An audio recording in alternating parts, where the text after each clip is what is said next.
ഒരു ഇതേവരേക്കും കേൾക്കാത്ത ഖലീൽ ബുഖാരി തങ്ങൾ എന്ന് പറയുന്ന ഒരു കണ്ടാൽ പേടിയാകുന്ന ഒരു ജന്മം. ഇതിനെ കണ്ടാൽ തന്നെ പേടിയാവുന്നില്ലേ? ഒരു മനുഷ്യനായിട്ട് അല്ല ഇതിനെ കാണാൻ പറ്റുന്നത്. മനസ്സിലായോ? ഇദ്ദേഹം പറഞ്ഞിട്ടുള്ള കാര്യമാണ് എന്ത്? മാറാട് കലാപം വീണ്ടും പറഞ്ഞ് മനുഷ്യ മനസ്സ് വേദനിപ്പിക്കരുതെന്ന്.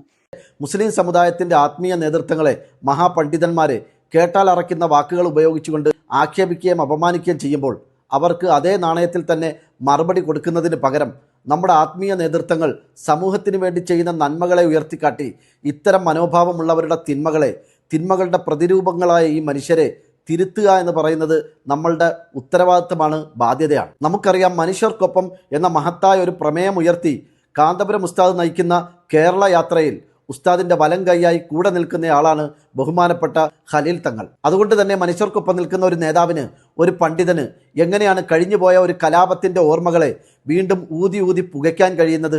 അവിടെ സ്നേഹത്തിന്റെ ഭാഷകളല്ലാതെ മറ്റെന്താണ് അദ്ദേഹത്തിന് പറയാൻ കഴിയുക? ഖലീൽ തങ്ങളെ ആക്ഷേപിച്ച് സംസാരിച്ച ആ സ്ത്രീ ഒരു തീവ്ര ഹിന്ദുത്വവാദിയാണ്. അങ്ങനെയുള്ള ഒരു സ്ത്രീക്ക് ഒന്നുകിൽ നാട്ടിൽ കലാപം ഉണ്ടാകണം. ഏകദേശം 1.5 വർഷങ്ങൾക്ക് മുമ്പ് കർണാടകയിൽ ഉണ്ടായ മണ്ണിടിച്ചിൽ ദുരന്തത്തിൽ മലയാളിയായ ലോറി ഡ്രൈവർ അർജുനെ കാണാതായതുമായി ബന്ധപ്പെട്ട് വാർത്തകൾ കൊടുമ്പിരി കൊണ്ട സമയത്ത് ലോറി ഉടമ മനാഫ് ഒരു മുസ്ലിം ആയതുകൊണ്ട് അന്ന് മനാഫിനെതിരെ സോഷ്യൽ മീഡിയയിലൂടെ വ്യാപകമായി വിദ്വേഷ പ്രചരണങ്ങൾ നടത്തിയ സ്ത്രീയാണിവർ. പിന്നീട് എല്ലാ പ്രതീക്ഷകളും അസ്തമിച്ചുകൊണ്ട് ലോകത്താകമാനമുള്ള മലയാളികളുടെ നോവായി അർജുൻ മാറിയപ്പോൾ ഖലീൽ തങ്ങൾ അർജുൻ്റെ വീട് സന്ദർശിച്ചിരുന്നു. അന്ന് ധാരാളം ആളുകൾ, പല നേതാക്കളും അർജുൻ്റെ വീട് സന്ദർശിച്ചെങ്കിലും ഏറ്റവും ഹൃദയസ്പർശിയായി തോന്നിയ ഒരു ചിത്രമായിരുന്നു, ഒരു വീഡിയോ ആയിരുന്നു ഖലീൽ തങ്ങളുടെ ആ സന്ദർശനം. ഇനി ഒരിക്കലും തിരിച്ചു വരാത്തൊരു ലോകത്തേക്ക് യാത്ര പോയ അച്ഛനെക്കുറിച്ച് അറിയാതെ തങ്ങളുടെ മടിയിൽ കിടന്ന് മയങ്ങുന്ന അർജുൻ്റെ കുഞ്ഞിൻ്റെ ഈ വീഡിയോ അന്ന് സോഷ്യൽ മീഡിയയിലൂടെ കണ്ടപ്പോൾ അതിന് താഴെ ഒരാൾ കുറിച്ച കമന്റ് ഇപ്പോഴും എൻ്റെ ഓർമ്മയിലുണ്ട്. ആ ഉസ്താദിൻ്റെ കയ്യിൽ അർജുൻ്റെ കുഞ്ഞ് ഏറ്റവും ശാന്തമായി കാണപ്പെടുന്നു.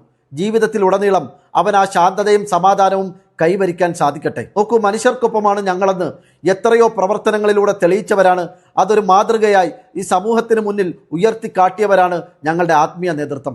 വധശിക്ഷ നടപ്പിലാക്കാൻ മണിക്കൂറുകൾ മാത്രമുള്ളപ്പോഴാണ് യമനിലെ നിമിഷ പ്രിയയ്ക്ക് വേണ്ടി കാന്തപുരം ഉസ്താദ് ഇടപെട്ടത്. അതുകൊണ്ട് ഞങ്ങളുടെ ആത്മീയ നേതൃത്വങ്ങളെ ആക്ഷേപിക്കുകയും അപമാനിക്കുകയും ചെയ്യുന്നവരോട് എനിക്ക് പറയാനുള്ളത്, നിങ്ങൾ പറയുന്നതിനൊക്കെ അതേ തൂക്കത്തിലും അതേ രൂപത്തിലും അതേ നാണയത്തിൽ തന്നെ തിരിച്ചടിക്കാനോ പറയാനോ കഴിവില്ലാത്തവരല്ല ഞങ്ങൾ. അതിന് ഞങ്ങളുടെ സംസ്കാരം അനുവദിക്കാത്തത് കൊണ്ടാണ്. വിമർശകരായാലും ശത്രുക്കളായാലും എല്ലാവരോടും മാന്യമായി സംവദിക്കാനും സഭ്യമായ രീതിയിൽ ഇടപഴകാനുമാണ് ഞങ്ങളുടെ ആത്മീയ നേതൃത്വം ഞങ്ങളെ പഠിപ്പിച്ചിരിക്കുന്നത്. അതുകൊണ്ട് പരിഹാസവും അധിക്ഷേപവും മാത്രം കൈമുതലാക്കിയ നിങ്ങൾക്ക് ഞങ്ങളുടെ സംസ്കാരത്തിന്റെ ഭാഗമായി നിങ്ങൾക്ക് മാന്യമായ ഭാഷയിൽ ഞങ്ങൾ മറുപടി തരുമ്പോൾ നിങ്ങൾ അതിനെ ഞങ്ങളുടെ കഴിവുകേടായി അല്ലെങ്കിൽ ബലഹീനതയായി കാണരുതെന്ന് മാത്രം നിങ്ങളെ ഞാൻ ഓർമ്മപ്പെടുത്തുന്നു.